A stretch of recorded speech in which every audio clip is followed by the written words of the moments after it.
So in this video, I'm going to go through the layout inside the car of the Nexus 7 tablet install on a 2008 Acura TL Type S.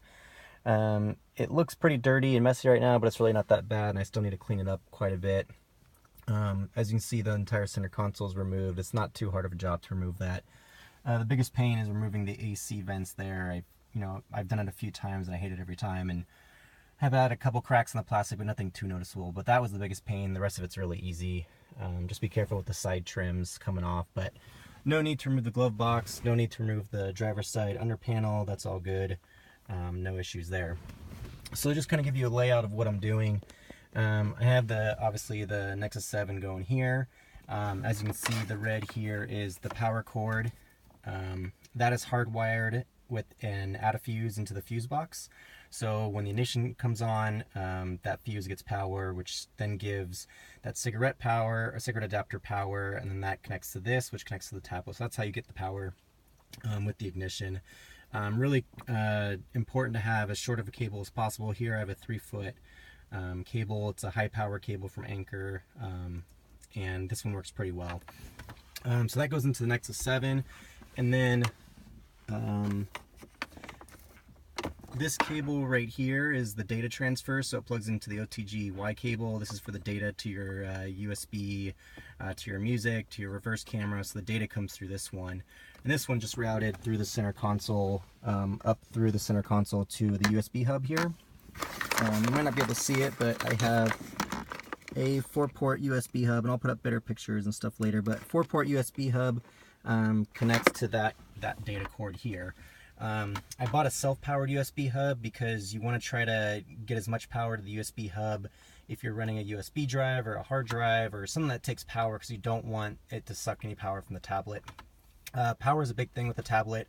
You want to make sure that you have enough to charge the tablet and not drain it while you're using navigation or music or everything all at once. So you really want to make sure you focus on saving as much power for the tablet as possible. So I run a USB powered hub, and I just power it here into the center console cigarette adapter. What I also have is let me just grab it real quick. This guy, which is an antenna booster for the GPS signal. So when I was testing the Nexus 7 just in the car on the center console by itself, I had very, very bad GPS signals. Navigation wasn't working well, couldn't lock on. So I bought this extender, which is, I think it goes for 30 bucks. What I did is I put the receiver portion of this into the OEM location on the rear deck in the back. So I took out the OEM transmitter, moved it, put this one on a metal bracket, so that it gets a better signal through the rear window. And then this is the transmitter here.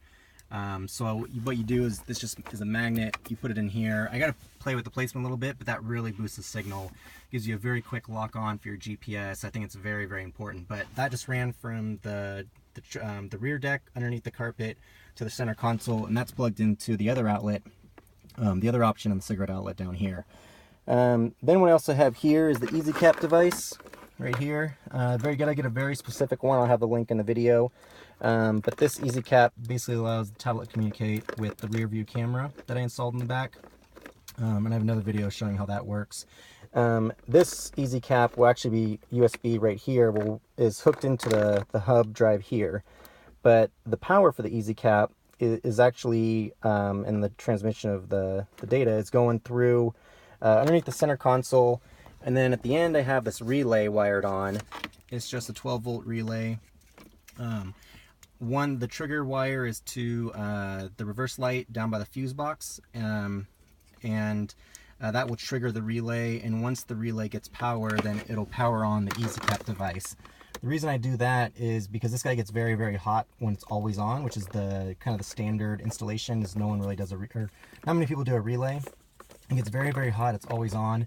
So by putting in a relay, not only do you make this only turn on when you use the reverse camera, but it also makes the signal recognition and departure from signal very, very quick. So when you're looking at your OEM or your Nexus 7 tablet, when you give power to the cap, it loads faster for the rear view camera signal, and then also goes back to your original app much faster than as if you were just using a signal loss and signal gain.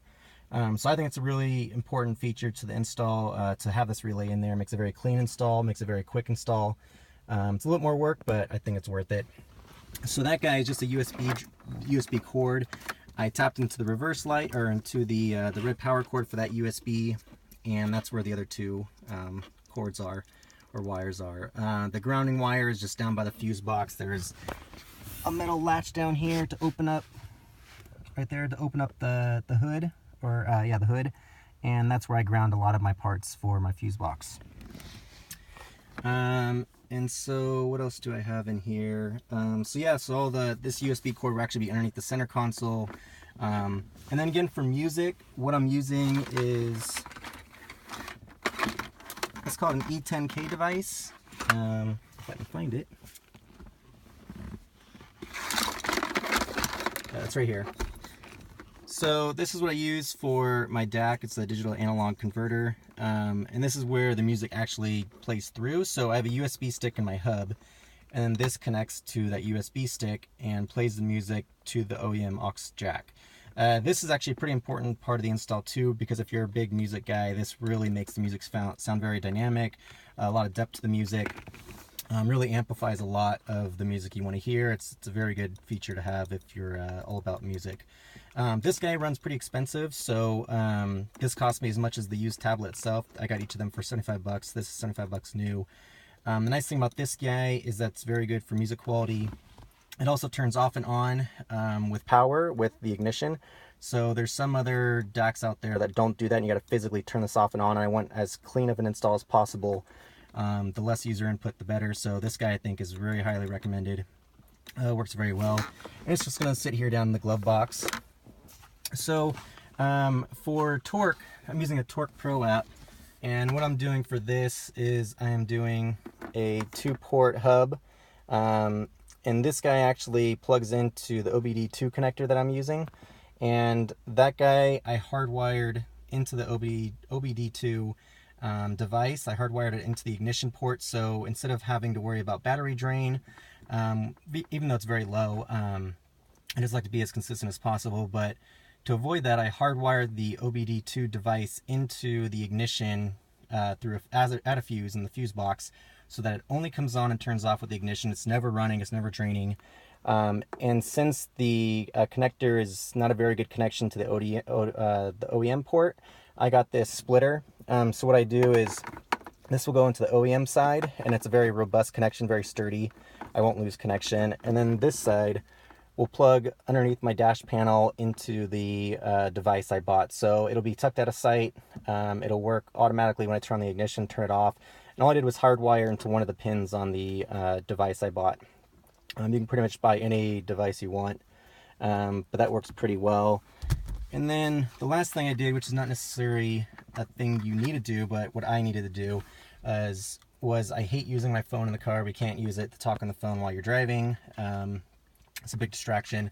And my hands-free unit definitely had the typical Acura TL failure, where it's failed twice. I had it repaired once, and to me it's just not worth 200 bucks to get it repaired. So I tried a different solution, which I just bought off the shelf, like a $30 hands-free unit.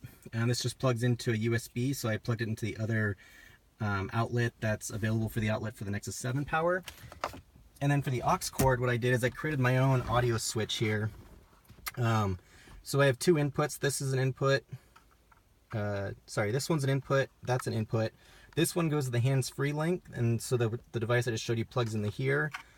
This comes from the DAC I showed you, so we got inputs there and there. This is the final output. This output goes into my OEM aux jack. So what the nice thing about this guy is, I can have two inputs to the aux, but one output. So if I get a phone call, so normally it's going to be, this switch is going to be switched that way, so that this one is the main input, which is my music, which I'm going to run, 95% of the time.